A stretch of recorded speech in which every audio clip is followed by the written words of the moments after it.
Bonjour à toutes et à tous. Dans une conjoncture un peu spéciale que nous sommes en train de vivre depuis presque 2 années, c'est vrai que cette formation vient un peu en retard, mais on dit généralement qu'il est toujours ou là qu'il n'est jamais tard pour bien Il n'est faire, jamais trop tard de bien faire. de bien faire. Eh ben, on va parler un peu de.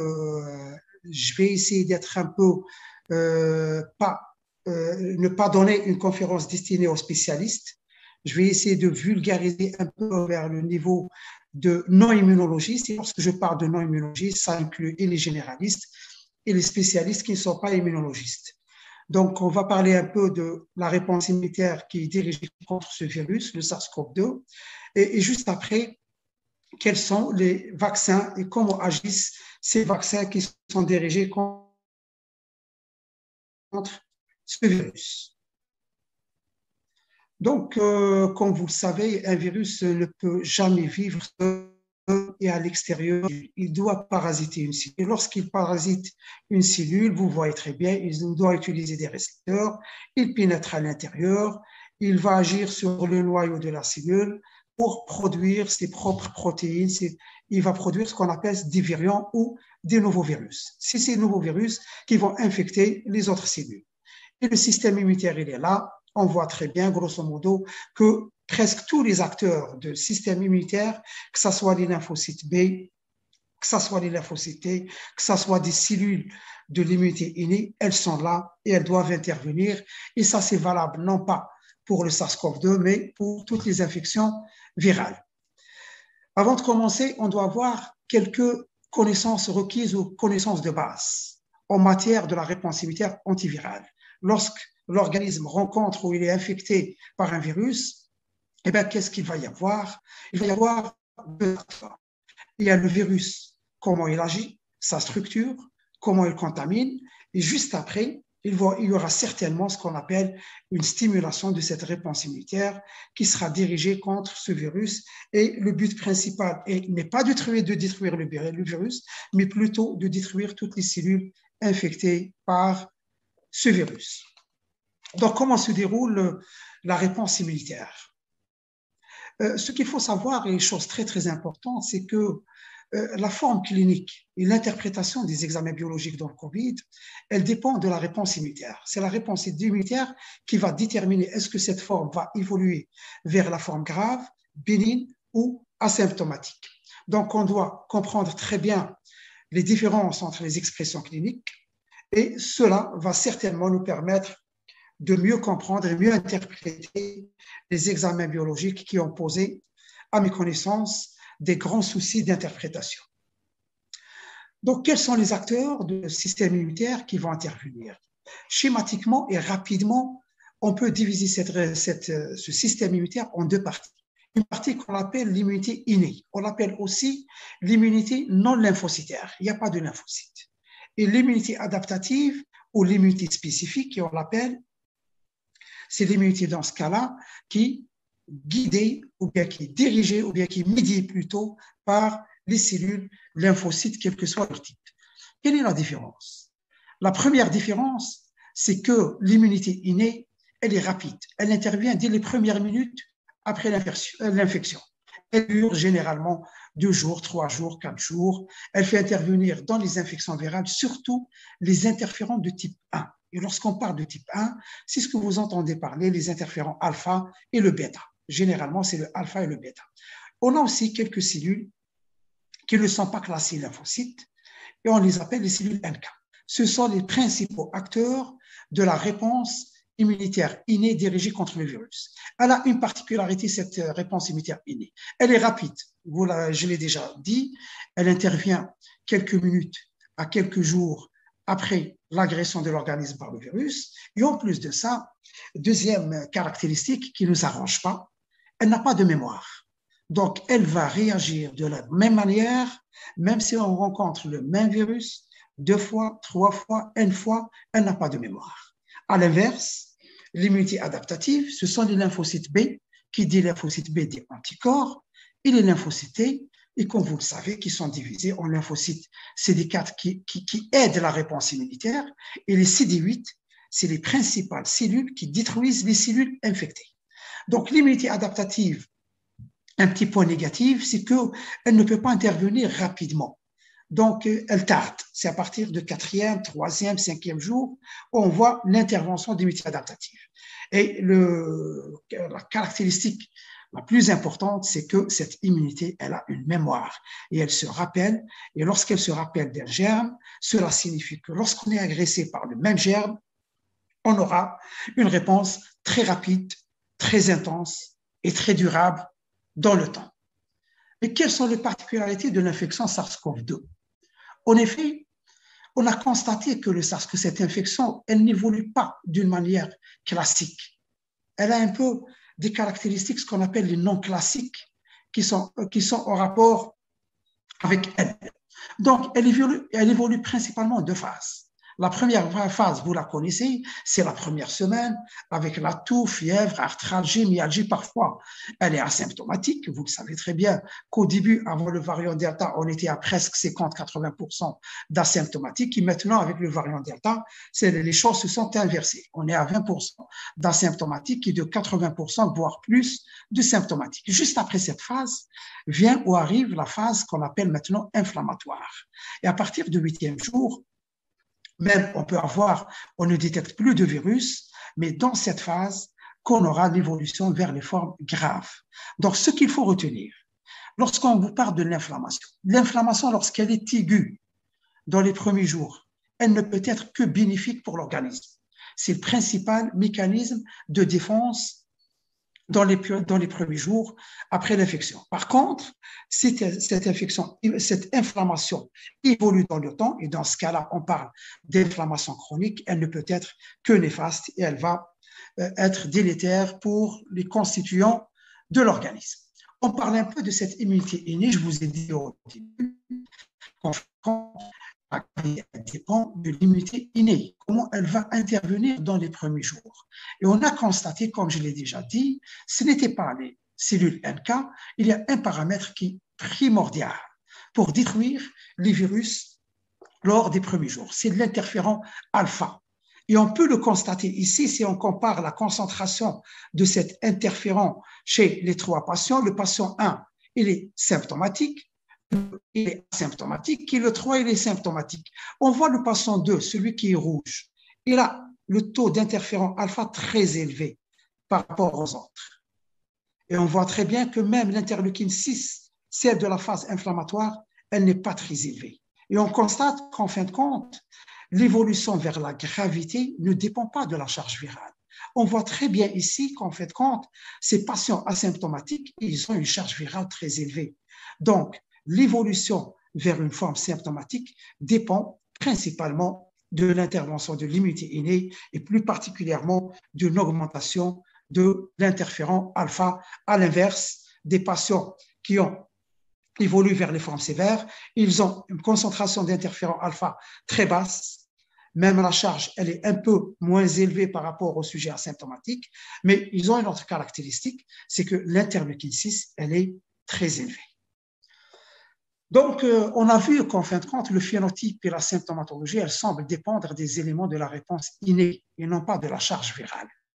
Et ça a été montré dans plusieurs études. On voit très bien que les patients qui sont positifs en interféron, c'est eux qui ont une évolution favorable. À l'inverse, les patients qui sécrètent beaucoup d'interleukine 6, ce sont les patients qui vont évoluer vers ce qu'on appelle la forme d'hyperinflammation. Et vous le savez très bien, lorsque l'inflammation elle est intense, elle va inhiber la réponse immunitaire, c'est l'immunosuppression, et ce sont les terrains favorables pour évoluer vers les formes sévères. Donc, pour revenir un peu à cette infection de SARS-CoV-2, on a vu très bien que les patients qui sont asymptomatiques, il y a une efficacité. On n'a pas pu mettre en évidence les éléments de la réponse immune adaptative. Par contre, on sait maintenant que c'est surtout une réponse immune innée très efficace, très rapide. Elle permet de détruire ou d'arrêter la propagation de cette infection. Par contre, pour les sujets qui ont des formes modérées, on voit très bien que l'interféron, ils ont une très bonne réponse, ils ont une réponse quand même adaptative, on trouve que les anticorps, ils sont là, et avec le temps, ils ont pu quand même éliminer la clairance ou la charge virale et ça va évoluer vers la résolution. Par contre, pour les patients qui ont des formes sévères, nous avons vu qu'ils ont une concentration basse des interférents, augmentation des protéines inflammatoires. On a constaté que ces formes sévères, on va le voir, ça chevauche avec. Ce sont des patients qui produisent beaucoup d'anticorps. Donc, lors de la primo-infection, les anticorps n'ont pas un effet bénéfique pour éradiquer cette infection. Et on a constaté aussi qu'il y a accumulation de lymphocytes T. Donc, c'est un peu le paradoxe dans cette infection. Beaucoup de lymphocytes T, beaucoup d'anticorps, et malgré cela, c'est une évolution vers les formes sévères et l'atteinte systémique.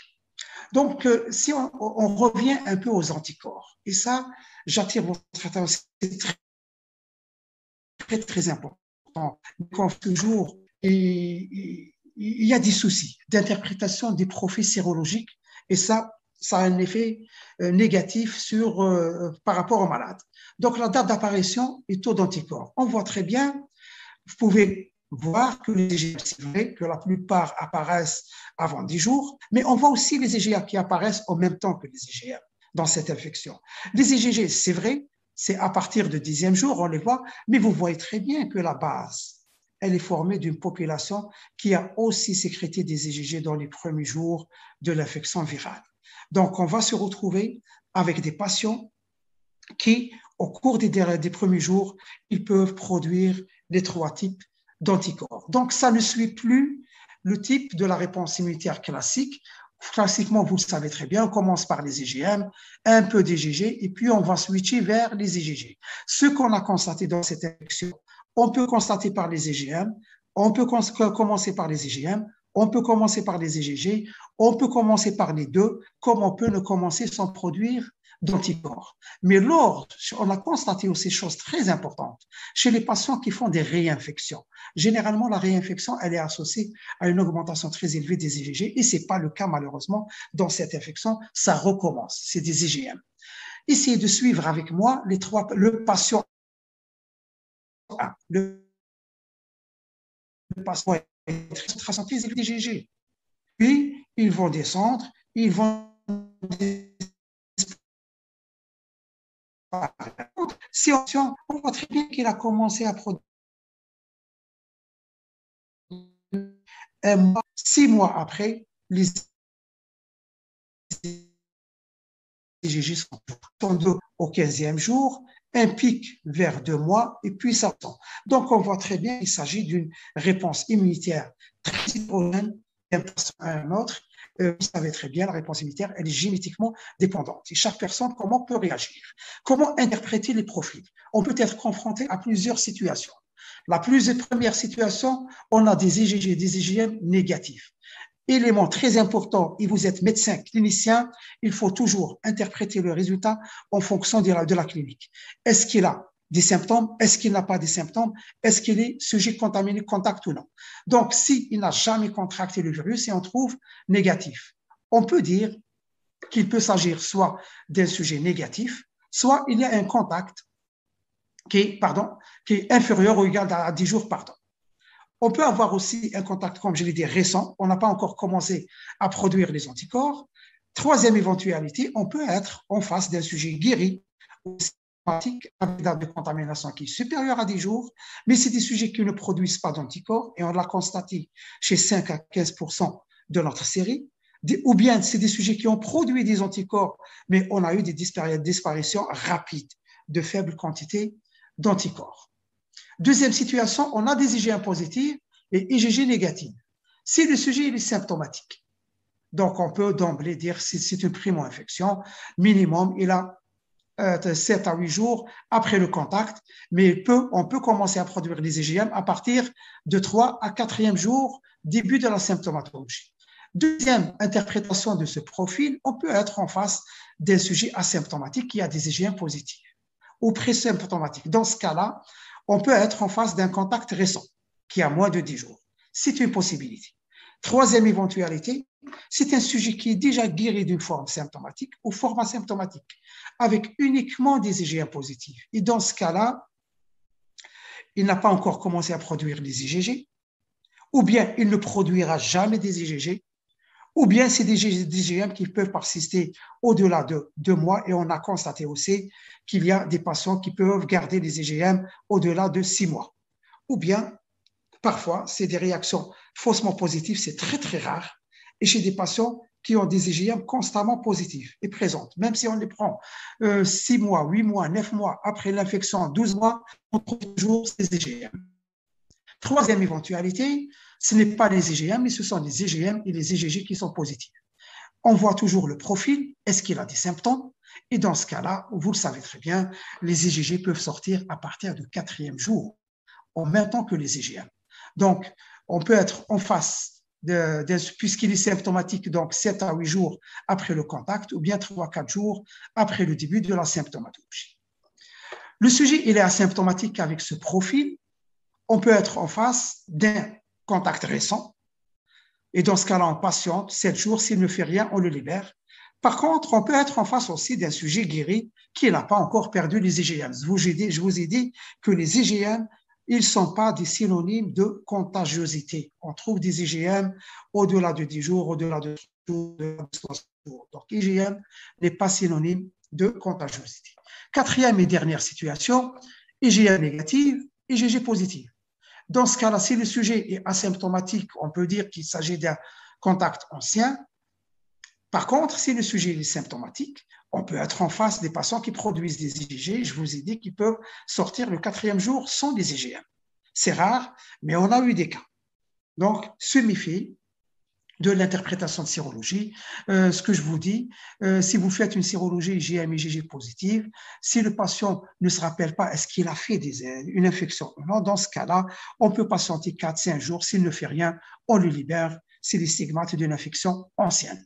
Les IgA, on a très peu parlé des IgA, mais elles sont là et elles ont la même place que les IgM dans cette infection. Et on a constaté d'ailleurs, c'est pour ça qu'il y a pas mal de firmes qui sont en train de produire des vaccins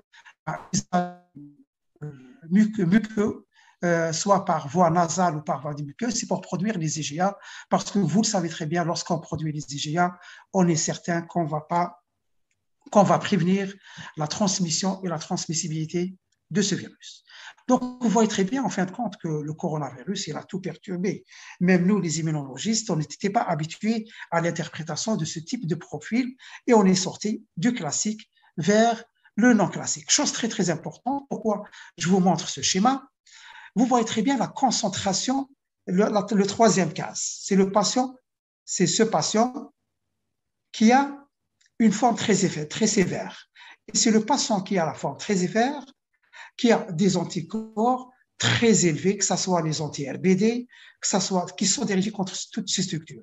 Donc, la présence d'anticorps dans la primo-infection n'est pas synonyme d'effet bénéfique de l'anticorps. Donc, les patients qui font des formes très sévères, c'est eux qui produisent beaucoup d'anticorps. Et ici, je me permets de vous dire un mot par rapport aux anticorps. Il y a des anticorps neutralisants qui sont bénéfiques pour que le virus ne pénètre pas dans la cellule.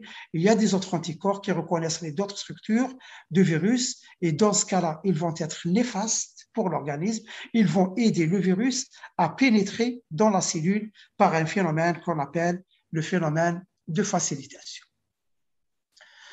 Le virus, le SARS-CoV-2, c'est comme tous les virus, il essaie toujours de s'évader à son système. C'est ça son but.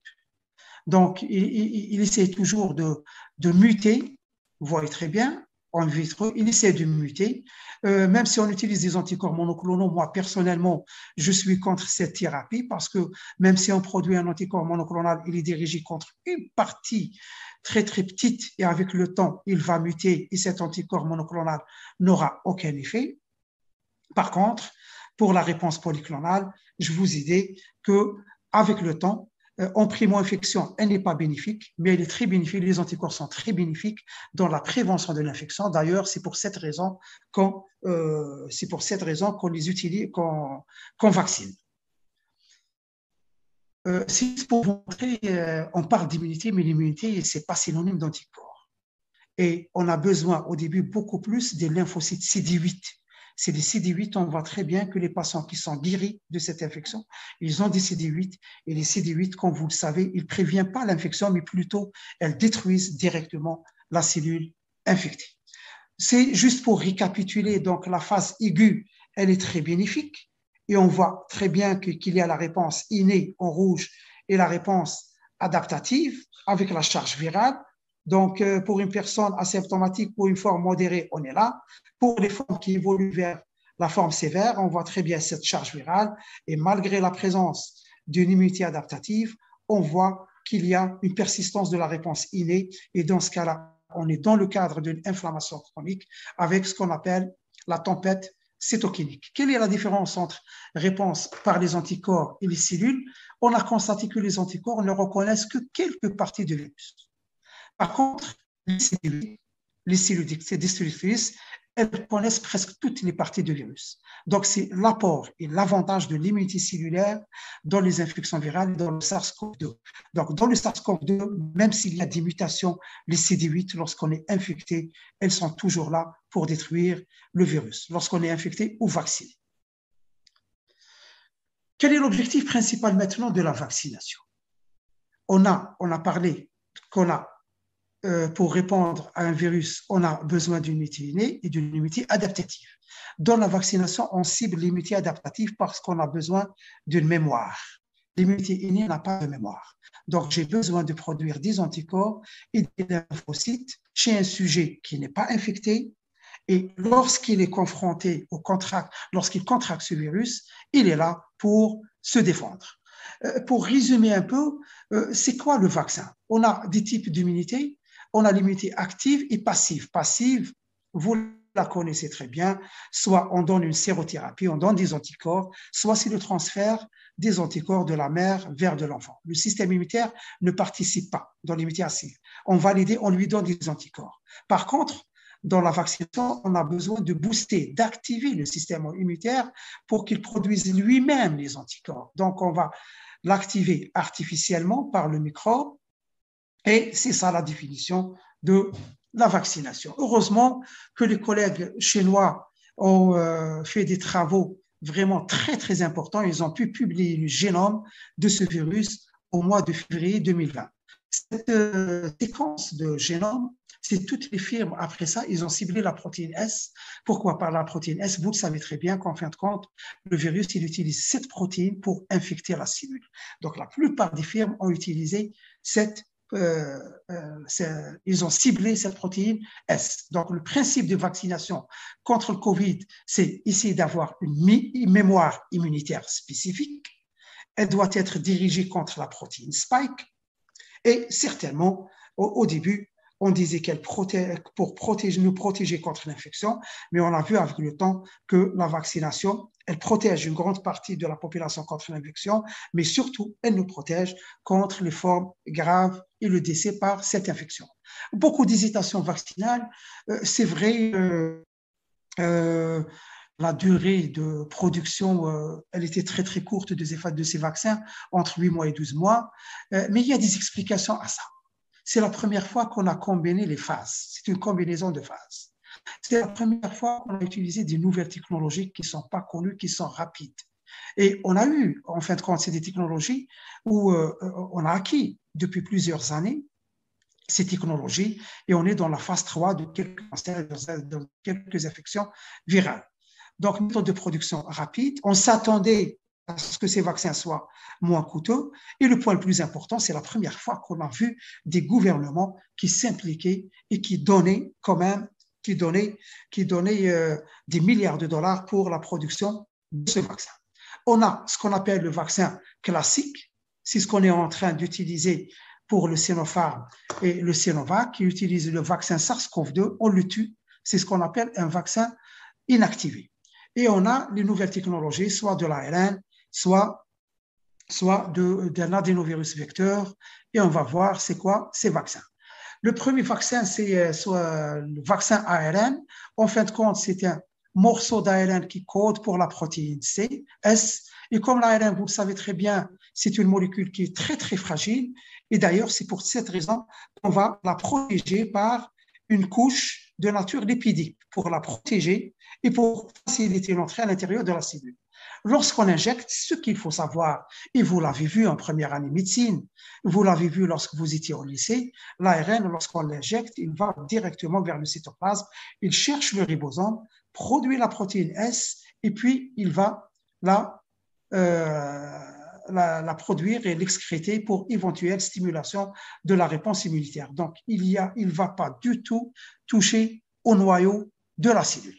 Et c'est valable pour Pfizer ou pour Moderna.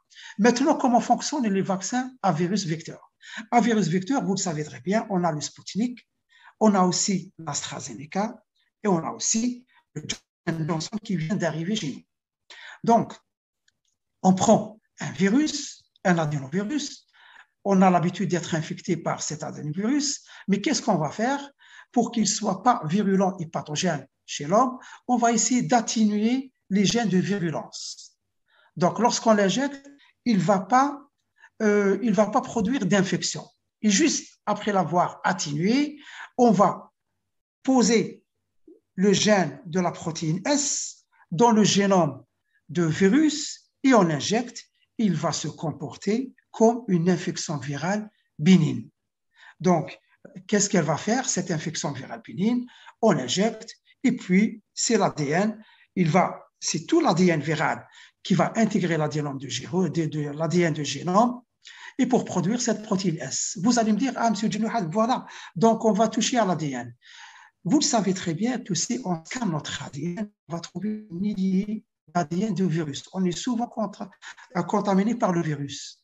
Et dans cette situation, ça va stimuler une infection virale bénigne pour produire cette fameuse protéine S. Donc, après la vaccination, l'organisme développe une réponse immunitaire.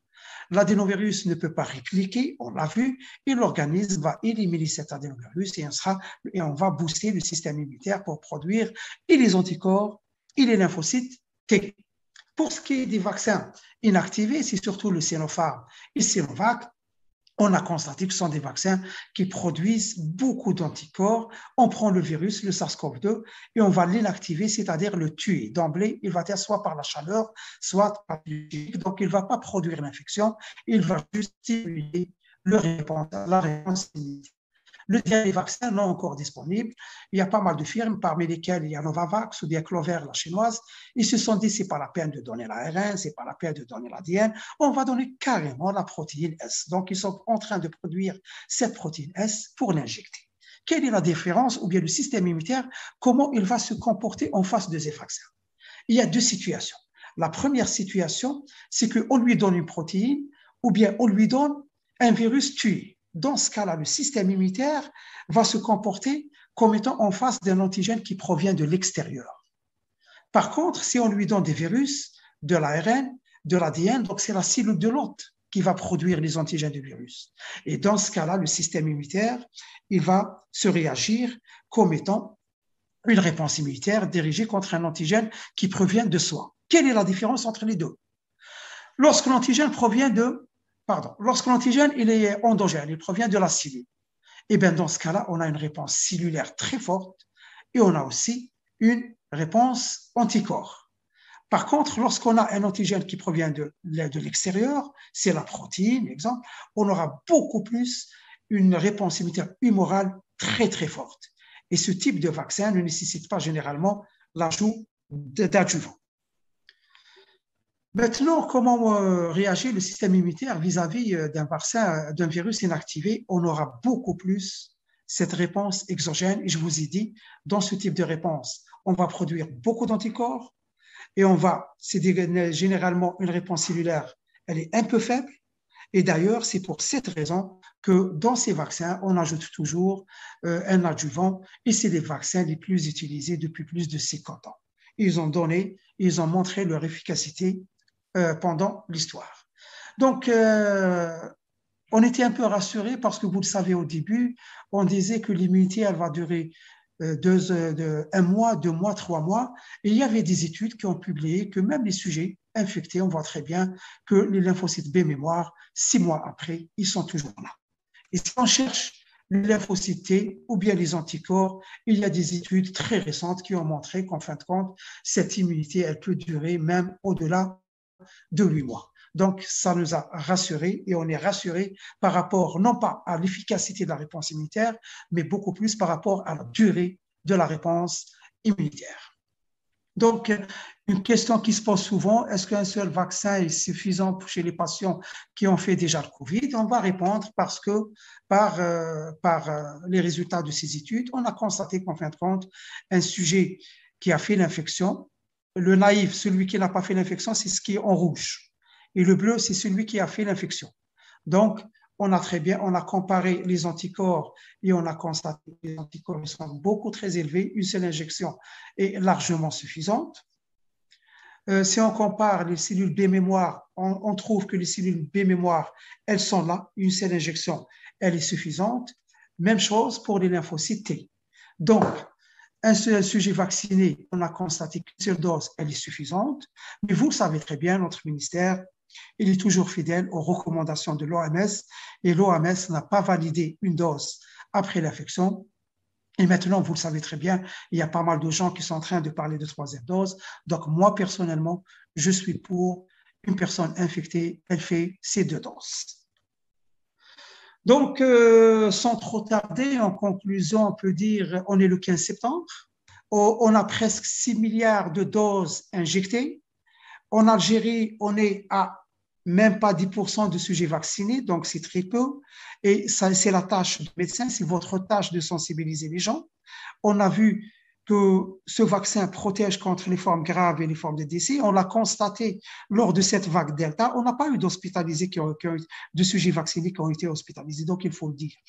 D'autant plus qu'on est en face d'une épidémie et on ne voit pas encore le bout, et avec toujours cette menace et de propagation de nouveaux variants. Et je vous remercie de m'avoir suivi et désolé si j'étais trop bavard. Merci, professeur. Apparemment, il y a beaucoup de questions. Est-ce que vous avez ouvert le chat? Le chat, je vais l'ouvrir. C'est là où c'est mentionné Les discussion. discussions, voilà. Donc, ça ne fait rien. Je vais commencer par la première. Bon, là où il y a le sang, vous le liquidez. Vous allez vers les sangs. Il y a beaucoup de questions qui ont été posées. Ah bon? Je vais ouvrir moi le chat. Alors, vous avez le vaccin protège combien de temps, s'il vous plaît? Je crois que vous avez répondu. Oui, Il y a des questions. En tous les cas, maintenant, on ne se base plus sur les études. On a constaté qu'avec ce variant Delta, et les premiers sujets vaccinés en Algérie, c'était en février, cette population qui a été vaccinée en février, même s'il y a quelques-uns qui ont fait l'infection, ils n'ont pas fait de forme grave. Donc, on est certain que 7 mois après, on est toujours protégé contre les formes graves.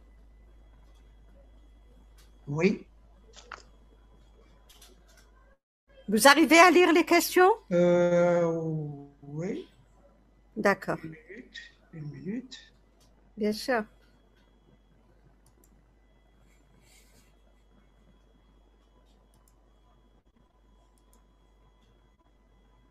Donc, bonjour, l'Université Oran. On entend. Bonjour tout le monde. Pouvons-nous avoir l'enregistrement, s'il vous plaît? Ça y est, on est fait. Il est fait. En fin de séance, on l'envoie.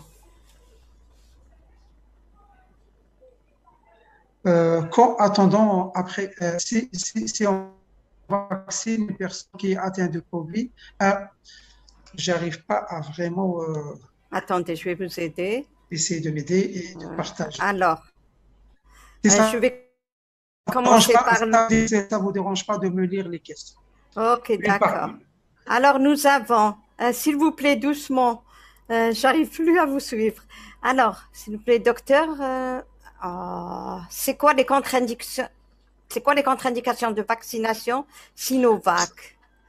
Alors, oui, ça va tellement vite que... Pour Sinovac, vous savez très bien, eux, ils mettent, c'est les femmes enceintes, mais nous avons constaté que le Sinovac, il n'a pas de contre-indication, parce qu'il ne s'agit pas d'un virus vivant atténué, c'est un virus inactivé. et on a constaté qu'il n'y a pas d'allergie contre ce type de vaccin. Donc, on peut dire grossier, et vous le savez très bien, même les enfants, les Chinois, ils commencent à vacciner à partir de 3 ans. Donc, il n'y a pas vraiment de contre-indication pour le vaccin Sinovac, à part ce qu'ils ont mentionné par rapport aux femmes enceintes, et je ne suis pas très certain. Oui, on peut aller vers la deuxième question. Si j'arrive à l'avoir, la deuxième question. Contre-indication AstraZeneca. AstraZeneca, vous le savez très bien, il n'y a pas de contre-indication, mais on a constaté que les quelques complications thrombotiques chez beaucoup plus les femmes qui ont moins de 50 ans. Et d'ailleurs, pour cette raison, qu'on l'a contre-indiqué, on ne le donne pas aux femmes entre 30 et 50 ans. Sinon, il n'y a pas de contre-indication pour ce vaccin. Parce qu'il faut faire la différence entre un adénovirus atténué et un SARS-CoV-2 atténué. Un SARS-CoV-2 atténué, on n'est pas dans le cas. Et aucune firme n'a produit le SARS-CoV-2 atténué. Donc, c'est pour cette raison qu'il n'y a pas vraiment de... En cas où le patient qui était vacciné en première dose attrape la COVID, et quels sont les effets secondaires? Il patiente 3 mois pour faire la deuxième dose. Même pour l'atténuer? Quel que soit le vaccin. D'accord. Les vaccins qui sont faits à l'intervalle d'une semaine, est-ce que c'est valable? Une semaine, ça m'étonne. Minimum, c'est 3 semaines. Et vous le savez très bien, c'est un message que je lance à mes confrères. Il n'y a pas de souci par rapport au retard de vaccin. Plus on tarde, et plus la réponse immunitaire sera meilleure. D'ailleurs, vous le savez très bien, Johnson & Johnson, ils viennent de commencer une étude. Ils sont en train de vacciner la deuxième dose 6 mois après la première dose, et ça a donné de très bons résultats. Quel est quand la personne ne présente pas de réponse immunitaire, c'est-à-dire il n'y a pas absence des IgM et tout ça, quelle est l'explication après vaccination? Après vaccination, vous le savez très bien, c'est comme la réponse immunitaire contre l'infection. Je vous ai dit qu'il y a 5 à 10% qui sont infectés, qui ne produisent jamais des anticorps. Et vous le savez très bien que la réponse immunitaire, elle est génétique dépendante. Parfois, on a de très rares cas, inférieurs à 5% de patients qui ne développent pas des anticorps. Je pense que cette catégorie, prochainement, je pense qu'elle pourra éventuellement bénéficier de troisième dose après les instructions du ministère. Ils sont en train d'étudier cette éventualité. Alors, j'arrive pas. Le Sputnik et l'Europe. Bon, ça c'est une question, je pense que... Non, c'est beaucoup plus. Malheureusement, on a fait rentrer les problèmes politiques, géopolitiques par rapport à la science. Et vous le savez très bien, les Européens eux-mêmes, ce sont les Anglais qui ont constaté que Sputnik, il était un peu plus efficace qu'AstraZeneca. Ils ont signé un contrat de partenariat en décembre pour faire un vaccin à base de Sputnik et de AstraZeneca. Donc, les scientifiques d'Oxford ont reconnu, mais malheureusement, les décideurs politiciens n'ont pas encore reconnu ce vaccin en Europe. Et il y a une question qui suit après qui vous demande est-ce qu'on peut vacciner avec un autre vaccin sans respecter le délai quand on fait le Sputnik? Ça ne fait rien, mais si on ne respecte pas, à condition, il faut tarder un peu et ne pas faire avant. Par exemple, pour les personnes qui sont maintenant, qui ont bénéficié de première dose de Sputnik, je sais qu'il y a une pénurie, je ne sais pas, est-ce qu'on va les acquérir? Si on va les acquérir, il n'y a aucun souci jusqu'à 3 mois, on peut patienter. Si on ne va pas l'acquérir, on peut switcher vers un autre vaccin et ça sera l'étude, ça sera lors de la réunion de jeudi prochain, pas demain, jeudi de la semaine prochaine, et on va trancher dans cette question pour quel vaccin on peut switcher. Est-ce qu'on refait de zéro ou là on garde la première dose? Les instructions vont sortir à partir de dimanche de la semaine, de jeudi de la semaine prochaine. On verra. Ceux probablement qui dépassent 3 mois, c'est refaire. Avant 3 mois, on peut aller vers une seule dose. Pour un porteur 5 ans, quand pensez-vous qu'on puisse vacciner? Un porteur sain, pour moi, c'est une personne qui a une très bonne réponse immunitaire. À une personne saine, je n'ai pas compris la question. Une personne saine ou... Voilà. Une personne saine, oui. Quand est-ce qu'on peut le vacciner? Moi aussi, c'est quand il veut. Une personne saine, elle peut se faire vacciner n'importe quel moment. Donc, si j'ai bien compris, vous allez trancher quel type de vaccin accompagnera le premier vaccin. Exactement.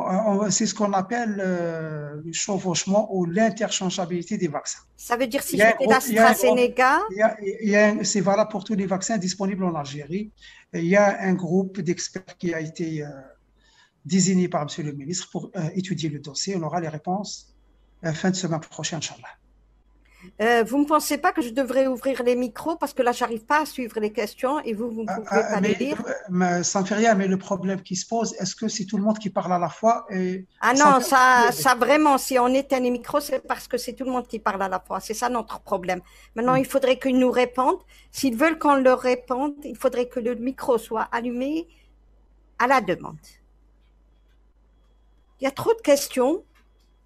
Vous n'arrivez pas à lire, vous, les questions? à chaque fois, quel faut-il pour juger l'efficacité? Est-ce qu'on peut demander à nos chers confrères de ne plus écrire de questions, comme ça on peut répondre aux questions Voilà, posées. Parce très qu'à bien. chaque fois, vous posez des questions, Exactement. ça décale et on n'arrive pas à suivre. Arrêtez les questions pour le moment et on reprendra après la suite. La place de vaccin antigrippal et le corona. Vous le savez très bien que lorsqu'on a les deux à la fois, on a beaucoup de chances d'avoir une forme de corona sévère. Mais alhamdoulilah, l'année passée, on a vécu l'expérience. Le port de bavette nous a protégés contre les deux à la fois. Donc, il n'y a pas de chevauchement. On doit faire le vaccin antigrippal pour les sujets qui avaient l'habitude de le faire. Et ça n'a rien à voir avec le vaccin anti-corona et vice-versa. Mais ça protège quand même, si on attrape le corona, ça protège de faire évoluer le corona vers une forme sévère.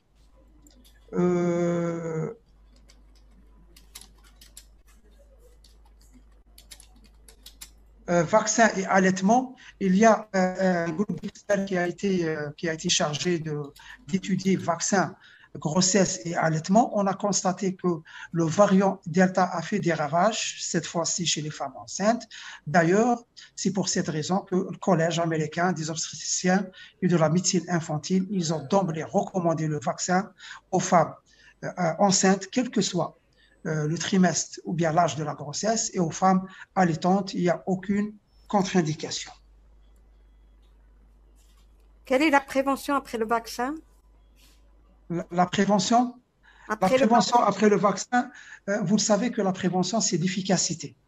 L'efficacité, elle varie d'un vaccin à un autre, mais on a constaté que la plupart des vaccins protègent plus de 65% contre le développement de la maladie. Ils protègent contre 90% contre le développement des formes sévères et protège plus de 95 à 96% contre l'évolution vers le décès. Et bien que les pays qui sont très bien vaccinés, on voit très bien que le nombre de lits en réanimation et le nombre de décès est très très bas on les compare par rapport aux pays qui n'ont pas été vaccinés à un grand pourcentage. Une personne qui est sous colchicine peut faire le vaccin Sinovac sans arrêter le traitement un mois avant ou pas? L'idéal, c'est faire un décalage de quelques jours, une semaine. Mais j'aimerais bien répondre à une question, pas uniquement par rapport à la colchicine. Je parle des patients qui ont ces fièvres périodiques, mais aussi pour les patients qui ont des pathologies auto-immunes. Donc, pour les pathologies auto-immunes, il n'y a pas de problème. Le patient peut être vacciné, quel que soit le traitement qu'ils prennent, mais à condition, il ne faut pas que le malade soit en poussée clinique. Il faut qu'il soit en rémission. Et l'idéal, c'est faire un petit décalage de quelques jours entre la dose d'immunosuppresseur ou de corticoïdes et la dose vaccinale. Si je vous donne l'exemple de la CEP, oui, il y a des traitements qu'on donne après arrêt de toute vaccination. Il faut, pour la CEP, vous le savez très bien, on donne l'interféron alpha. Et l'interféron alpha, il peut faire une petite flambée. Donc, il faut qu'il y ait un décalage de 2 mois, 3 semaines entre les interférons alpha et le vaccin. Donc, il faut arrêter le traitement. Le traitement, c'est une fois par mois ou une fois tous les 21 jours. Et le traitement qui est pris tous les jours? Non, tous les jours, il n'y a pas de problème. Si je parle de l'interféron alpha, ce n'est pas un traitement qui est pris tous les jours. Ah, d'accord. Pour ce qui est de tous les jours, il n'y a pas de Il n'y a problème. pas de souci, il n'y a pas de problème. D'accord. Quelles sont les conditions de recevoir le vaccin, c'est-à-dire la durée entre l'infection et la guérison et la vaccination? Je pense que vous avez répondu. C'est 3 mois. Hmm. Pour le porteur sain, comment savoir quand vacciner si le test vous avez répondu? Oui. Après 2 doses de vaccination, vous avez répondu. Ah, on n'a pas parlé du cancéreux. Les cancéreux, ce qu'il faut savoir, ce que vous le savez très bien, ils prennent des thérapies un peu lourdes et des thérapies qui impactent le système immunitaire, mais les résultats des études préliminaires ont montré qu'ils sont plus exposés au décès. Par le cancer, ils ont constaté que la population qui était vaccinée, elle est plus protégée contre le décès par le Covid que la population cancéreuse non vaccinée. Donc, c'est une population à vacciner. Il faut juste, comme je l'ai dit, faire des décalages de quelques jours entre les cures et le vaccin. D'accord. Donc, même les personnes qui sont sous Immurel, on sait très bien qu'ils souffrent déjà de la prise de l'Immurel. Oui, même parce que c'est des immunosuppresseurs. Par contre, pour les personnes qui sont sous thérapie qui ciblent le lymphocyte B ou le Oui, lymphocyte, le oui, rituximab, le rituximab, ou bien d'accord. le lymphocyte pour les patients qui vont faire, par exemple, des greffes de moelle osseuse. Pour ces Ah, patients, il faut un arrêt de moins de 3 mois. un arrêt de traitement de moins de 3 mois. De moins de 3 mois. D'accord. C'est bon de savoir parce que nos médecins, nos collègues se retrouvent dans ce genre de situation avec les patients, avec leur entourage, avec les patients. Alors, il y a une question. Hmm. La cinétique des anticorps IgG et IgM après Covid ne correspond pas à la cinétique des autres infections connues. Vous pouvez nous en parler, par exemple, Exactement, l'apparition exactement. des IgM. Merci beaucoup pour cette question très, très pertinente. Et puisque vous êtes en train de parler des IgM, on a constaté que les IgM, ils peuvent apparaître le 3e jour, ils peuvent apparaître le 7e jour, mais la persistance des IgM, au début, on pensait qu'ils vont disparaître 10 à 15 jours après l'infection. Mais on a constaté on a des patients chez nous, 4 mois après l'infection, les IgM sont toujours là. D'ailleurs, j'insiste sur un point très, très important, présence d'IgM n'est pas synonyme que la personne, elle est contagieuse. Donc, il ne faut pas les blâmer, il ne faut pas les priver de reprendre leur poste si les IgM sont là. Cliniquement, c'est là, plus de 10 jours qu'il a fait des symptômes, il n'est plus contagieux. Et s'il n'a pas fait de symptômes, possible qu'il vienne de les produire à titre préventif. On peut lui donner une semaine. S'il ne fait rien, il n'est plus contagieux et il peut reprendre son poste. Hmm. Est-ce que c'est dangereux? Bon, c'est des questions qui se répètent, mais quand même, pour les bien les incruster dans nos cerveaux, est-ce que le délai de 3 mois après l'atteinte de le Covid peut être dangereux pour le malade? Non, elle n'est pas dangereuse. 3 mois, elle n'est pas dangereuse. D'ailleurs, je vous ai dit, vous êtes des confrères et vous vous rappelez, on s'est fait vacciner lorsqu'on était petit. Et à chaque fois, on nous dit, voilà, ah non, il a une fièvre, il patiente 3 semaines. C'est la même chose qui s'applique pour le coronavirus. On peut faire le vaccin 3 à 4 semaines après l'infection. Mais comme au début, il y avait cette, ce problème d'approvisionnement des quantités de vaccins. Et on a constaté avec le temps que lorsqu'on est vacciné 1 mois, 2 mois après la première dose, la réponse immunitaire elle est plus efficace et plus durable. C'est pour cette raison qu'on est allé jusqu'à 3 mois. Je viens de vous citer l'exemple de vaccin Johnson Johnson. Vous le savez très bien, c'est l'unique vaccin qui utilise une seule dose, qui a une efficacité de 70%. Lui aussi, il veut atteindre 80, 90.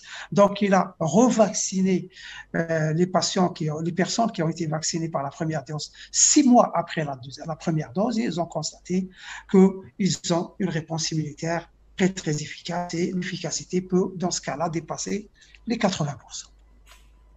Il y a une question que je ne vois pas ici, mais qui est revenue. Je l'ai vue tout à l'heure.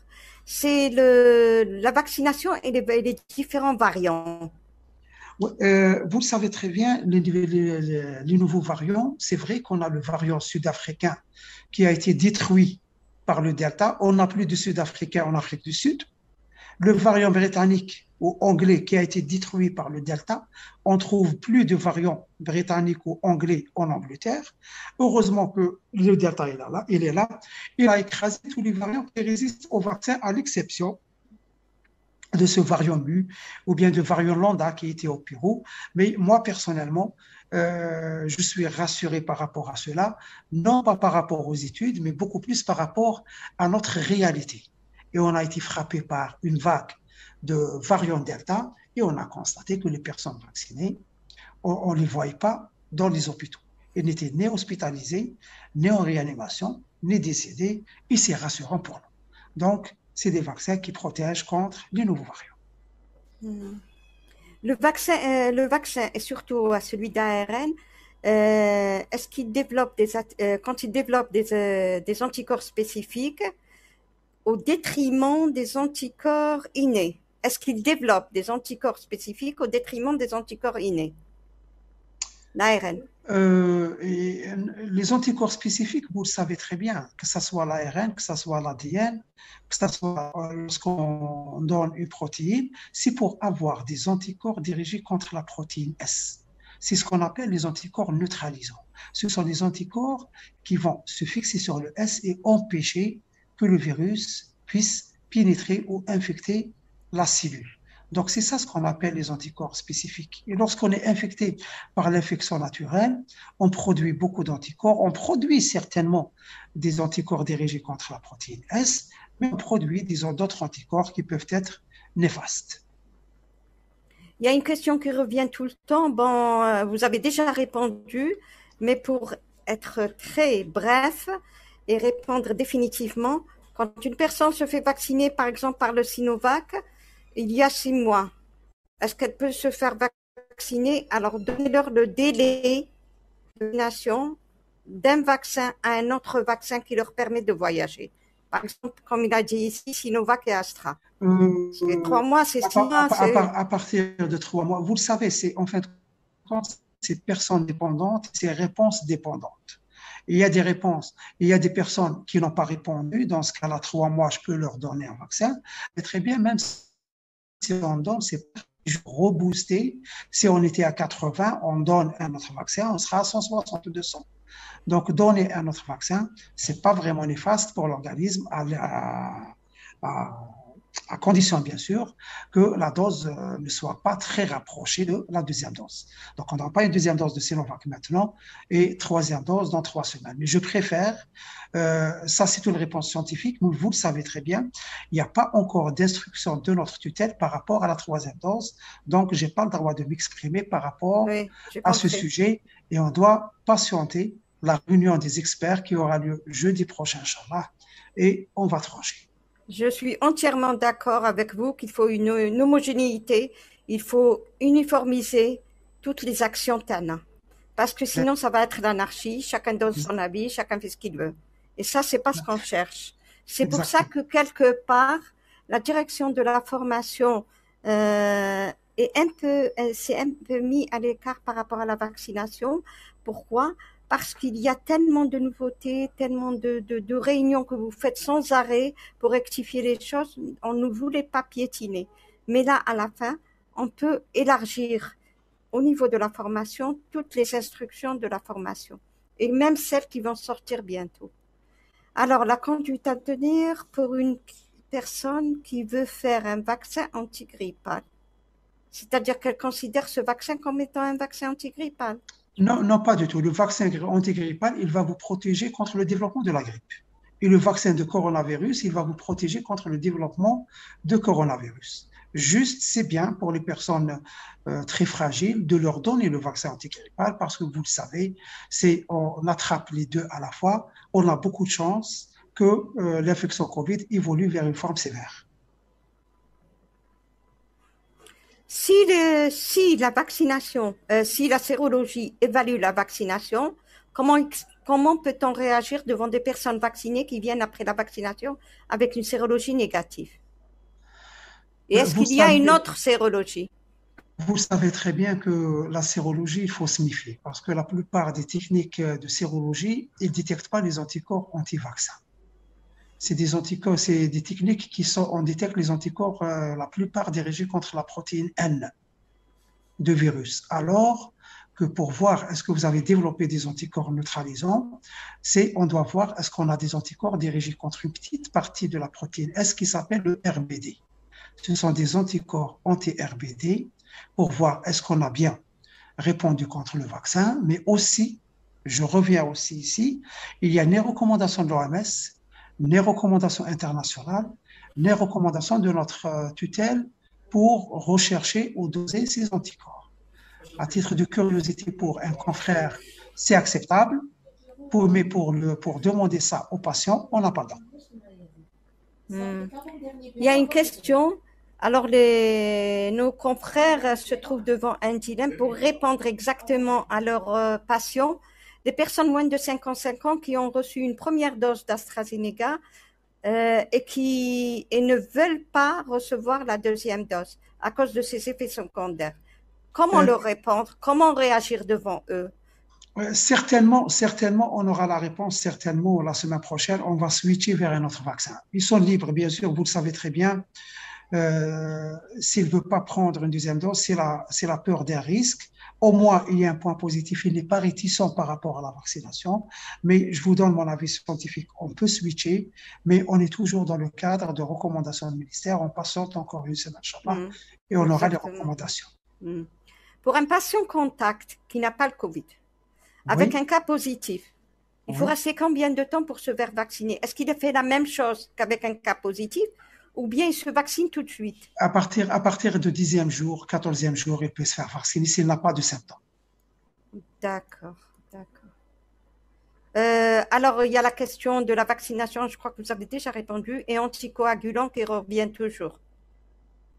Anticoagulants, vous le savez très bien, on n'a pas besoin de prendre les anticoagulants.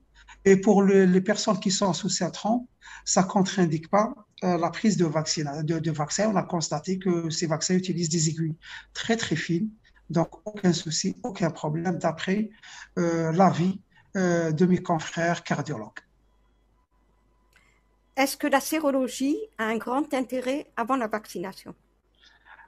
Je préfère dire non parce que vous le savez très bien, les recommandations de la tutelle sont claires. On n'a pas le droit de demander ni sérologie, ni test antigénique, ni PCR pour faire le vaccin.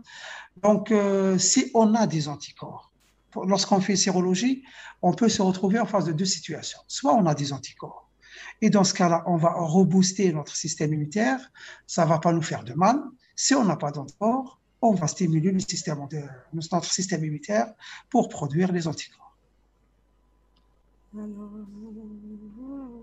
Si les IgM ne témoignent pas de la contagiosité, quels sont les critères à prendre en considération? Première question. Deuxième question, quel test il faut faire pour juger de l'efficacité des vaccins?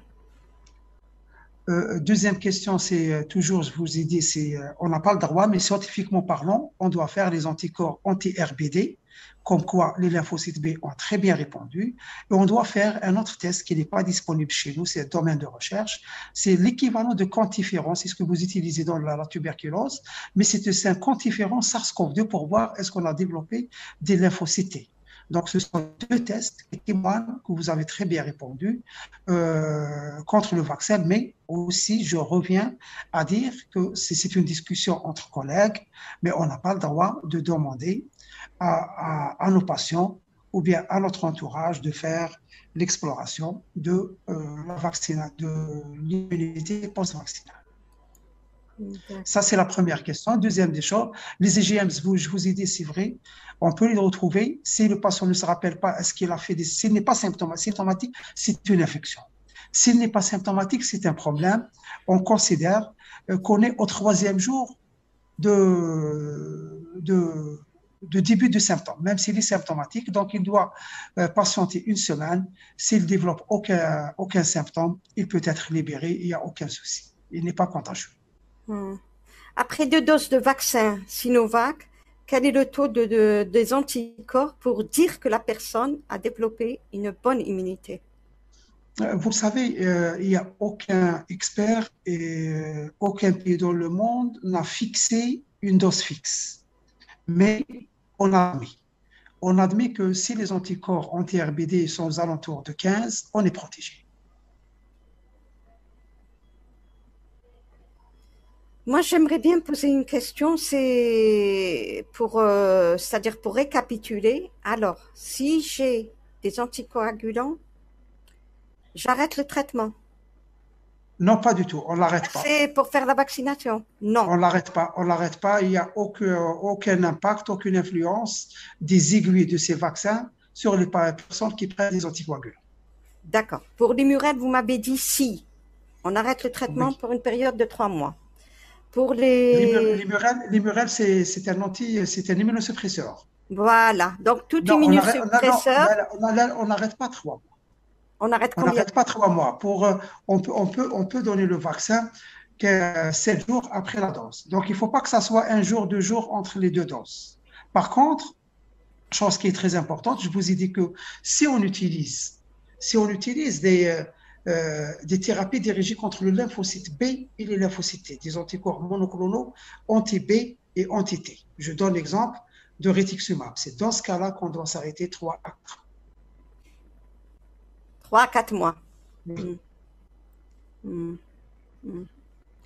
Je ne sais pas si c'est clair pour vous, les collègues. J'essaye de vous aider dans vos questions. Là, quand tu es tenir vaccination, il y a des questions qui se répètent quand même. Vous êtes à l'aise, professeur? Vous n'êtes pas... Non, très à l'aise, très à l'aise. D'accord, vous n'êtes pas pressé. Non, pas du tout. Hmm. Alors, c'est vrai que cette question, elle paraît banale, mais au niveau de la médecine du travail, elle est très importante. Si les IgM sont toujours positifs, est-ce qu'on peut faire la deuxième dose? Bien sûr, si les IgM sont positifs, on fait la deuxième parce que le problème qui se pose, vous savez très bien, on revient à la clinique. S'il vient de faire l'infection, dans ce cas-là, on se base sur le début de l'infection et non pas les IgM. S'il ne se rappelle pas quand est-ce qu'il a fait l'infection et on a des IgM, et bien dans ce cas-là, on peut le considérer comme étant une personne asymptomatique. Et dans ce cas-là, je vous ai dit qu'il y a des cas où les IgM peuvent persister jusqu'à 3 mois, 4 mois. Et ça pose un souci, un grand souci. Donc, il ne faut pas les priver de se faire vacciner.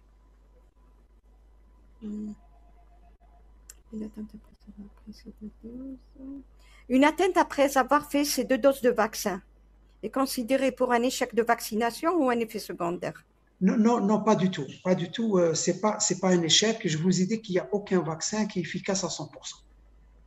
Donc, lorsqu'on vous dit qu'il protège 70% contre le développement de symptômes, donc il y aura toujours 30% qui font des symptômes. Mais heureusement, ces 30% qui vont faire des symptômes, il y a plus de 90% de prévenir l'évolution vers les formes sévères et plus de 95% de prévenir les décès par rapport aux personnes non vaccinées. Donc, si on a 100 personnes qui vont aller vers la réanimation, ces personnes, si elles ont été vaccinées, on n'aura que 9 personnes dans la vaccination. Donc, ça va prévenir toujours l'évolution vers les formes sévères. Et on est en train de le voir, les collègues, l'entourage qui a été vacciné, qui est en train de faire des infections. Mais Dieu merci, alhamdoulilah, sont rares les personnes qui viennent avec une symptomatologie un peu sévère. Alors, il vous demande toujours dans le même sens, je pense. On a constaté quelques effets secondaires inhabituels, tels que l'asthénie, au Sinovac, tels que l'asthénie chronique, les vertiges chroniques et sueur. Comment faire et comment déclarer? Chronique, pour être honnête, chronique, non, ça m'étonne. On peut avoir une asthénie qui peut durer jusqu'à une semaine, mais si c'est chronique, est-ce que la personne, lorsqu'elle a été vaccinée, elle n'avait pas aussi le virus? Dans ce Exactement. cas-là, probablement, c'est un symptôme qui va durer un peu longtemps et c'est dû à l'infection elle-même et non pas au virus. D'ailleurs, c'est pour cette raison.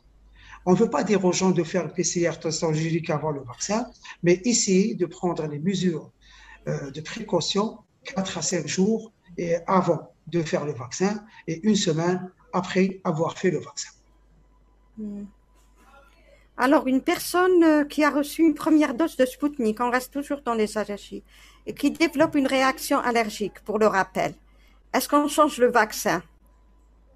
Voilà, si on fait des réactions sévères aux premières doses, quel que soit le type de vaccin, on change le vaccin.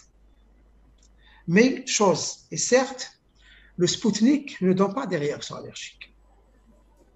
Et généralement, lorsqu'on contre-indique les réactions, le vaccin chez les personnes allergiques sont les personnes qui font des chocs anaphylactiques. Ou là, qu'il y a des rages cutanées, petites urticaires, il faut lui donner des antihistaminiques avant, prémédication, et lui donner sa deuxième dose. Mais personnellement, on n'a pas constaté de réaction allergique contre les différents vaccins utilisés chez nous. Alors, est-ce qu'on peut vacciner les patients vivants avec un VIH? Vous le savez très bien que le VIH, c'est malheureusement la cible de ce virus, c'est le lymphocyte T. Il va retenter sur le type de la réponse. Mais il y a quand même des équipes qui ont fait les essais cliniques en Afrique du Sud. Ils ont comparé la réponse immunitaire de ces sujets. Ils ont constaté qu'ils ont une réponse affaiblie par rapport au sujet non VIH, c'est logique, mais quand même, ils peuvent être protégés dans les 48-50%. Et vous savez très bien, l'OMS a exigé un seuil de 50-52%. Avec les personnes VIH, on peut ne pas atteindre ce seuil. Mais ça ne contre-indique pas la prise de vaccin. D'accord. Mais on n'arrête pas un traitement ou quoi que ce soit. Non, c'est des antiviraux, il n'y a aucun problème. Maintenant, vous avez un dentiste qui parle. Ça fait plaisir qu'il y ait une diversité. Est-ce qu'on peut faire des extractions et des soins dentaires?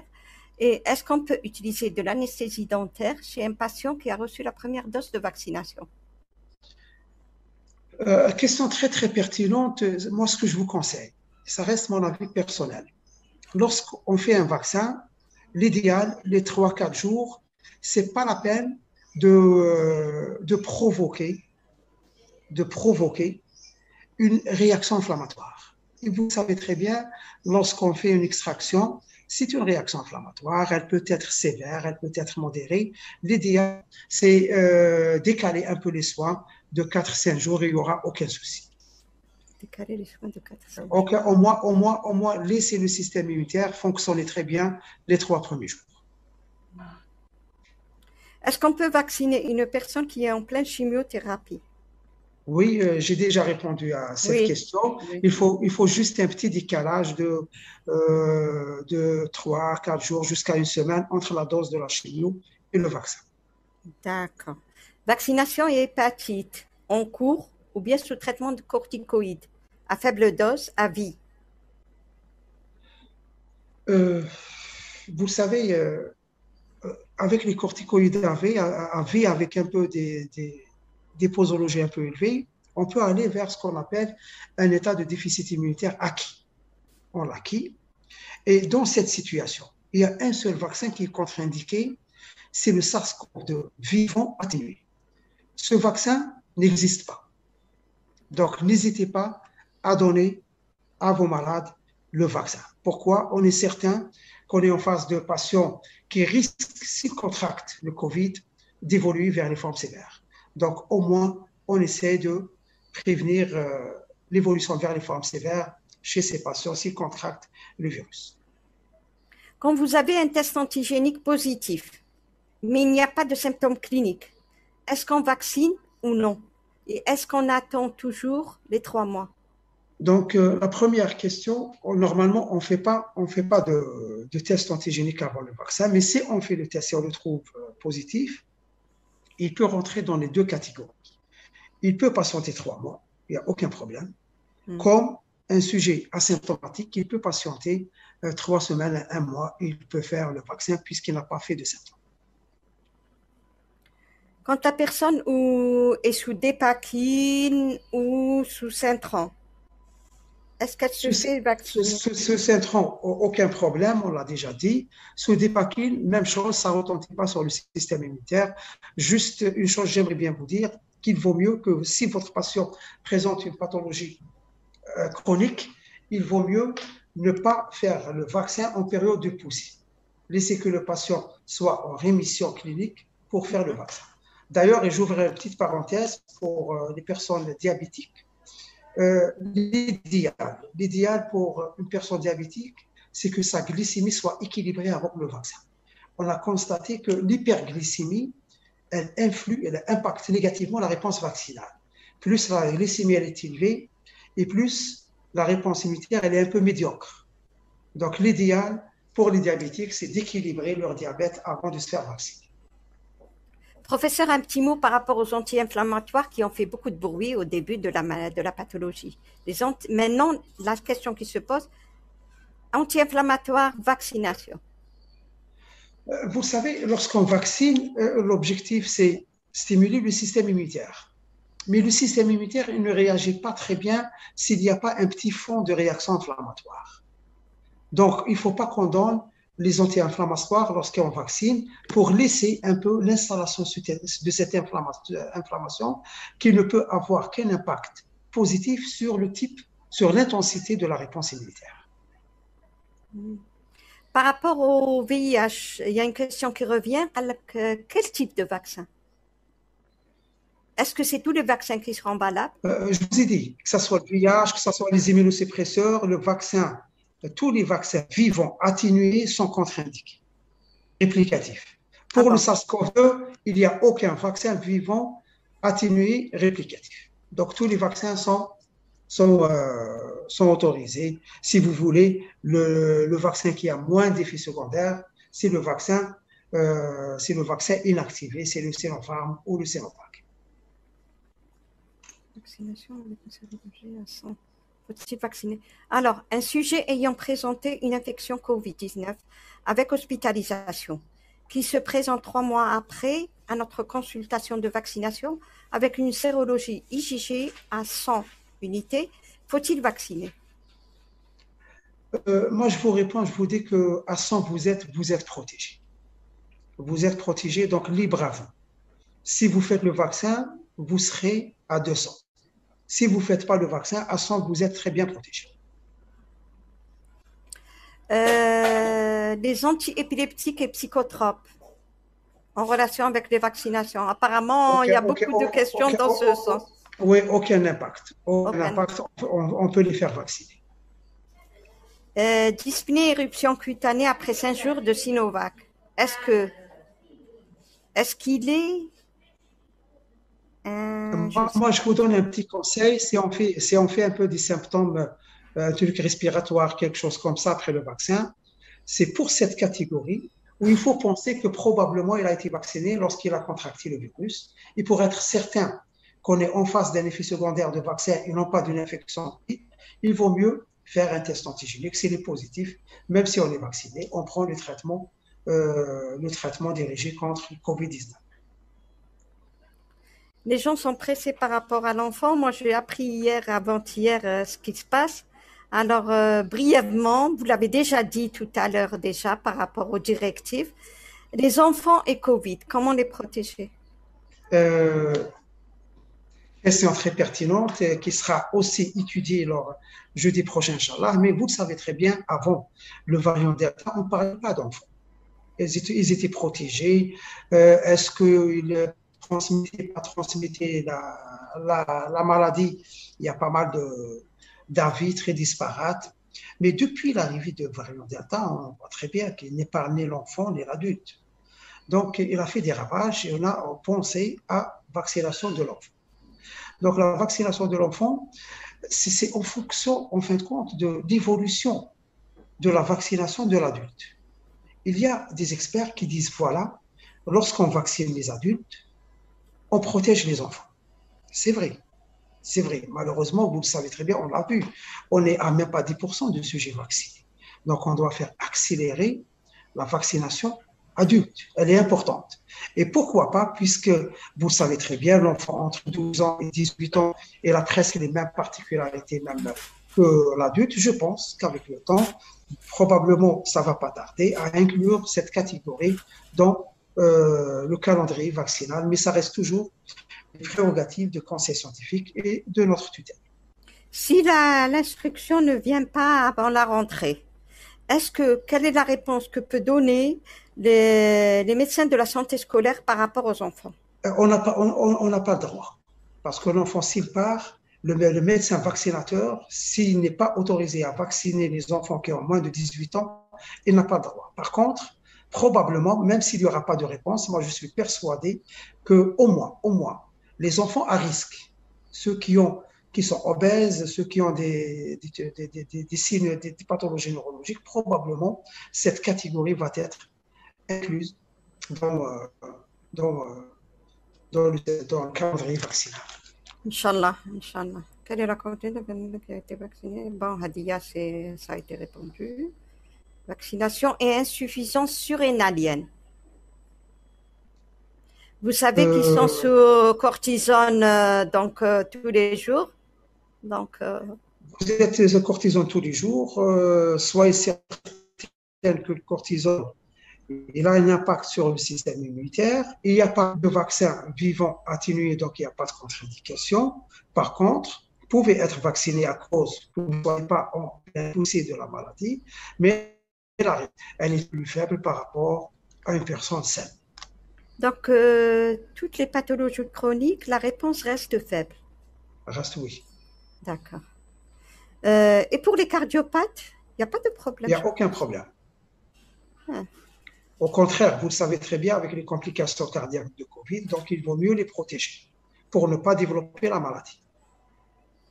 Il y a une personne qui vous dit, pourquoi on se fait vacciner alors qu'on a déjà été infecté plusieurs fois? Plusieurs fois, vous le savez très bien, lorsqu'on est infecté plusieurs fois, ça veut dire qu'on n'a pas été protégé.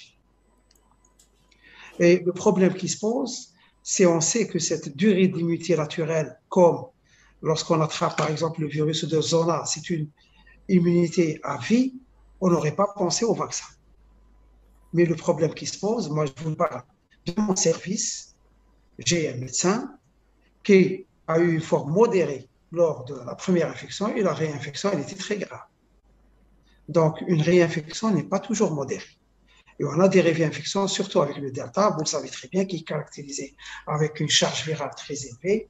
Et on a vu pas mal de réinfections qui sont beaucoup plus graves par rapport à la primo-infection. Donc, c'est toujours prévenir les formes graves et le décès. Peut-être c'est par rapport au développement des IgM et tout, c'est pour ça qu'il parle comme ça, non, que la personne parle comme ça. Non, elle a raison. D'ailleurs, c'est pour cette raison qu'on dit, on ne préconise pas au sujet infecté de se faire vacciner pendant les 3 mois, parce que l'infection naturelle, elle va vous protéger pendant les 3 mois. Au-delà de 3 mois.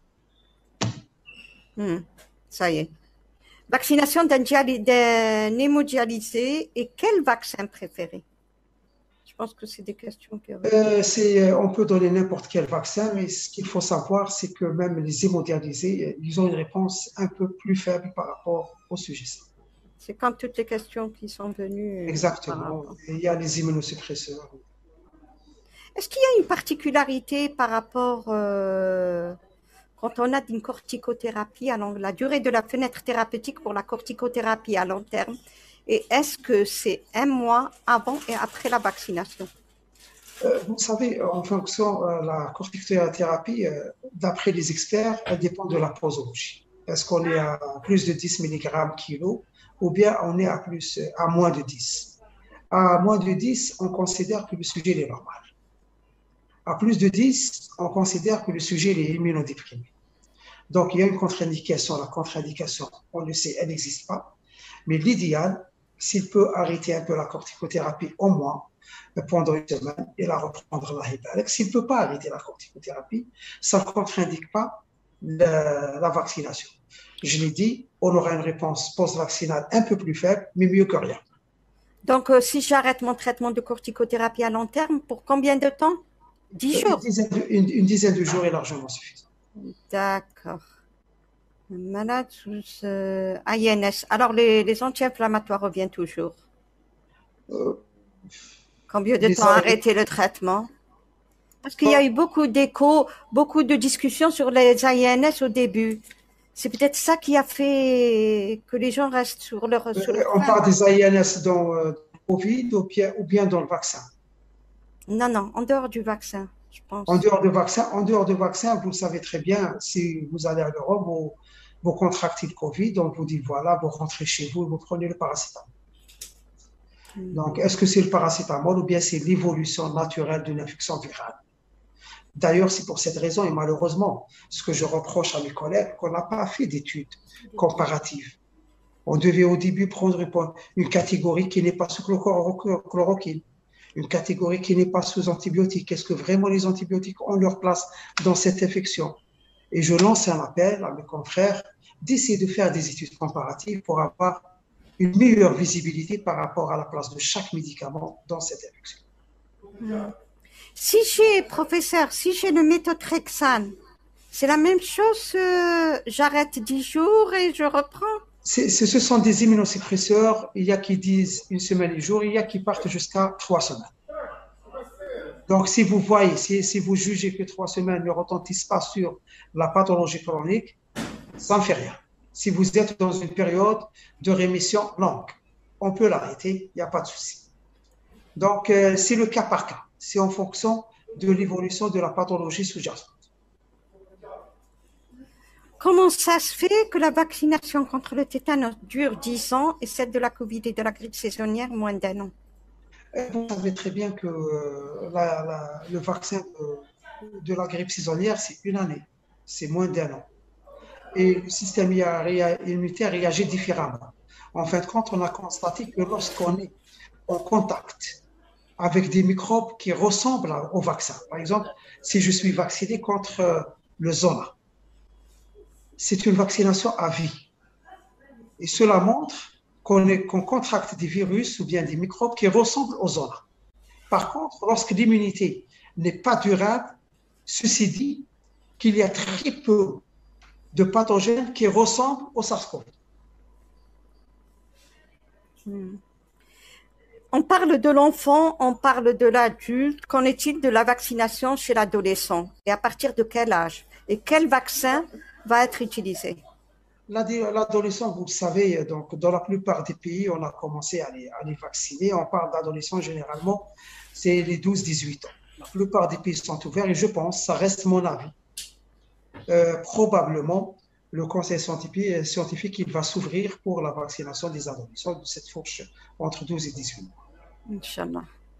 Les antécédents multi-allergiques, d'allergie médicamenteuse sévère et vaccination. Est-ce qu'il y a une contre-indication? Il n'y a pas de contre-indication. Il n'y a pas de contre-indication. Il y a par exemple pour l'ARN, si on est vraiment, on a fait un choc anaphylactique, un produit qui contient le PEG, le polyéthylène glycol, dans ce cas-là, c'est contre-indiqué. Mais même les experts ils disent, même si on est allergique à cette substance et on n'a jamais fait de choc anaphylactique, ça ne contre-indique pas la vaccination. Donc, allergie à des médicaments ne contre-indique pas la vaccination, d'autant plus qu'on a pris des mesures par excès de garder toujours la personne vaccinée au moins 30 minutes après avoir fait le vaccin. Quelle est la plus solide et durable? L'immunité naturelle ou celle qui est acquise par les vaccins? Ça, c'est une question générale. Très difficile de répondre, mais je pense qu'on ne doit pas sentir quelques semaines pour voir un peu les études comparatives par rapport aux personnes qui ont fait l'infection en janvier de l'épidémie au variant alpha avec les personnes qui ont été vaccinées en janvier. Certainement, on aura des études qui vont être publiées prochainement pour comparer la durabilité. Mais le problème qui se pose, il est très important. Lorsqu'on fait l'infection, lorsqu'on fait le vaccin, parfois, on fait la recherche des anticorps des mois après et on les trouve. Mais on n'est pas certain qu'ils proviennent de l'infection. Probablement, vous avez recontracté le virus et vous avez fait des formes très légères. Même chose pour le vaccin. C'est parce que quand est-ce qu'on peut dire que cette immunité elle a duré 10 mois, 12 mois, 8 mois, c'est en absence de la pandémie. C'est lorsque le virus part. On est certain qu'on n'est plus en contact de virus. Mais le virus, il est toujours là. Donc, possible que je suis vacciné, je viens de contracter le virus, j'avais des anticorps très faibles, mais en contractant le virus, j'ai fait une formation asymptomatique et j'ai boosté la réponse immunitaire. Donc, très difficile de parler de la durée de l'immunité dans une conjoncture où le virus est toujours là. Vaccination et bilan thyroïdien. J'ai un patient qui me présente un bilan thyroïdien perturbé. Est-ce qu'il y a un impact sur la réponse immunitaire? Il y a pas d'impact. Où Il y a pas peut-on de, vacciner en sécurité? Où peut-on vacciner en sécurité? oui, on ne vaccine que c'est lorsqu'on équilibre le bilan thyroïdien. Donc, Hmm. je l'ai dit, c'est valable pour les pathologies chroniques, c'est valable aussi pour la thyroïde. Vous ne faites le vaccin que votre pathologie est équilibrée. Donc, on se base sur la thyroïde, on équilibre par le traitement adéquat et juste après, on passe à la vaccination. Est-ce qu'on peut associer une vaccination antirabique et la vaccination Covid? On ne les associe pas. L'idéal, c'est de les séparer minimum pour être souverain, minimum 3 semaines. Si par malchance, on se fait mordre par un chien ou un truc enragé, on n'a pas le choix, mais il faut un peu surveiller les effets systémiques qui risquent d'être un peu plus intenses. Donc, on attend combien de temps? L'idéal, c'est 21 jours. 21 jours. Hmm. Alors, il y a un collègue qui dit le Sputnik serait-il à l'origine à long terme de quelques complications à type de maladie auto-immune? Pas Il du nous fait tout. peur, hein? Ce qu'il faut savoir, c'est que le Sputnik, l'AstraZeneca, le Johnson Johnson, ou bien le chinois qui n'est pas disponible chez nous, le CanSino, c'est la même technologie. C'est des adénovirus vivants. Et on a une expérience depuis la fin des années 80 dans la production de ce type de vaccin. Et à mes connaissances, à ce jour, on n'a pas décrit de forme de pathologie auto-immune juste après la vaccination par le Covid. On a eu des pathologies auto-immunes suite à l'infection Covid. Hmm. Quelle est la conduite à tenir devant une personne qui fait de la fièvre à 42 degrés suite à une vaccination au Sinovac? Et est-ce qu'on peut lui changer le type de vaccin pour la deuxième dose? Si oui, quel type de vaccin? Je crois que vous avez déjà répondu. Oui, on peut lui donner du paracétamol à 40 degrés. On peut aller vers le paracétamol. Et puisqu'il a fait une forme un peu sévère, l'idéal, c'est de switcher vers un autre. Mais je pense que toutes ces réponses, vous les aurez après la réunion des experts. Juridiquement parlant, sur un texte réglementaire. Exactement. Une personne vaccinée, question antécédent je pense que... Est-ce que la vaccination anti-Covid sera annuelle? Est-ce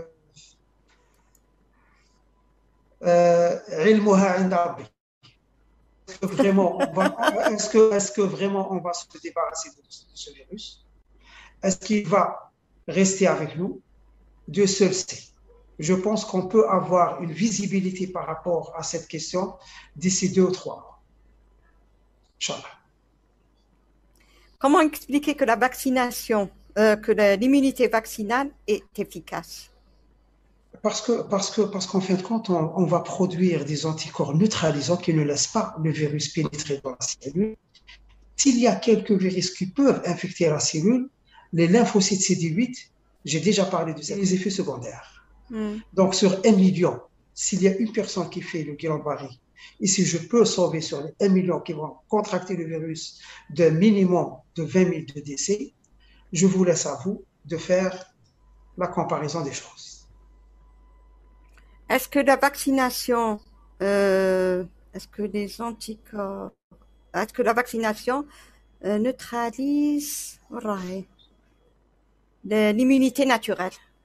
Non, elle ne neutralise pas l'immunité naturelle. L'immunité naturelle, c'est ce qu'on a acquis suite à cette infection et la vaccination va au contraire aider. C'est comme si on a fait, d'ailleurs, on a montré que celui qui a fait l'infection, il lui donne une seule dose, il va répondre très bien. Donc, ça ne va pas l'affaiblir, au contraire, ça va booster la réponse naturelle. Il y a des réponses qui se répètent alors qu'on a donné des réponses. Je pense Oui. que c'est des gens qui n'ont pas entendu, peut-être, je ne sais pas. Alors, je ne sais plus où je vais avec. Probablement, c'est des questions qui ont été posées au début et on a répondu lorsqu'on les a trouvées posées. Vraiment, je ne sais pas, je n'arrive plus à suivre avec les nouvelles questions. C'est des questions qui ont première dose, différentes deuxième dose, vaccination anti-Covid et Guillain-Barré, ça y est. Vaccination Sputnik, typiquement répondu. Ils ne sont pas reconnus. Bon, je pense qu'on a fait le tour là. On a fait le Maintenant, tour. est-ce que, alors, à partir de quelle valeur l'IgG on peut dire qu'on est protégé? Oui, j'ai répondu à cette question, mais on ne parle pas Oui, d'IgG, on parle d'IgG anti-RBD. Ce n'est pas dans la sérologie classique, c'est anti-RBD. D'après les experts, et qu'à partir de 15, on peut dire qu'on est protégé, mais il n'y a pas de consensus. pourquoi l'AstraZeneca n'est pas utilisée chez les jeunes? En fin de compte, il y a une minorité de femmes âgées entre 30 et 45 ans qui ont fait des thromboses, mais c'est des thromboses, en fin de compte, c'est des pathologies auto-immunes secondaires. C'est des anticorps dirigés contre le facteur plaquettaire numéro 4. C'est exceptionnel chez les femmes qui ont entre 30 et 45 ans. Et pour assurer et prévenir, assurer la sécurité de la personne vaccinée, les États les décisions étaient beaucoup plus radicales de le contre-indiquer chez les personnes qui ont moins de 50 ans. Est-ce qu'on peut vacciner avec des IgM à 1 et des IgG à 3? Oui, c'est comme si on n'a rien. Lorsque c'est inférieur à 10, c'est presque on n'a rien. Il vaut mieux aller vers la vaccination. D'accord, d'accord. Si Je pense qu'on a fait le tour, non? on a fait le tour. Vous êtes fatigué, docteur. Là, là, on vous appelle au service. Déjà que. Non, pas du tout. C'était avec un plaisir, un grand plaisir. Euh, moi, j'ai envie de faire une proposition aux participants, leur demander de continuer à poser leurs questions, mais je ne sais pas comment on peut les recueillir. Je pense que je vais vous dire comment faire. Ils posent Oui. leurs questions. Vous préparez un fichier spécial questions pour éviter au moins les questions qui se répètent. Et vous me l'envoyez, vous me donnez 2 jours, 3 jours, je vais répondre à tout. Et comme ça, on va les renvoyer puisque vous avez leur email ou leurs coordonnées. Le problème, je vais voir avec les DSP. Alors, je pense que je vais vous mettre un site, le site de la direction de la formation, pour pouvoir vous poser toutes vos questions. Et je vais les transférer au professeur. Peut-être qu'on fera une deuxième séance par rapport à ça. Avec un grand plaisir, il faut me prévenir. Sinon, Bien sûr. s'il y a beaucoup de questions, on peut faire une séance la semaine d'après, spéciale question, tout ce qui concerne le Covid. On va voir. Puisque la pandémie, elle est toujours là, il n'y a aucun souci. D'accord. Par contre, je vais leur demander de rester en contact, toujours en ligne pour l'enregistrement. Hein.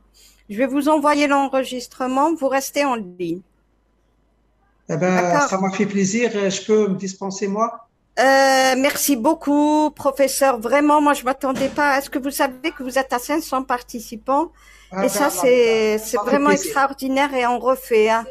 Ça fait plaisir. Ça fait plaisir. La limite du Zoom. Ou un message au médical, il ne faut pas avoir ce discours négatif et vers un discours positif parce que la population fait confiance aux médecins ou, Inch'Allah, avec le temps, on va atteindre ce pourcentage d'immunité collective. Je pense qu'ils pourront répondre après à l'histoire du vaccin ADN, ARN, pourquoi celui-là, l'ADN non. Vous avez vu sur les réseaux sociaux cette histoire d'ARN et d'ADN pour le vaccin et le risque qui fait peur à la population. C'est légitime, surtout les personnes jeunes. Eh ben, je vous dis au revoir. Merci beaucoup, professeur. Vous ne quittez pas, chers collègues. Hein. À la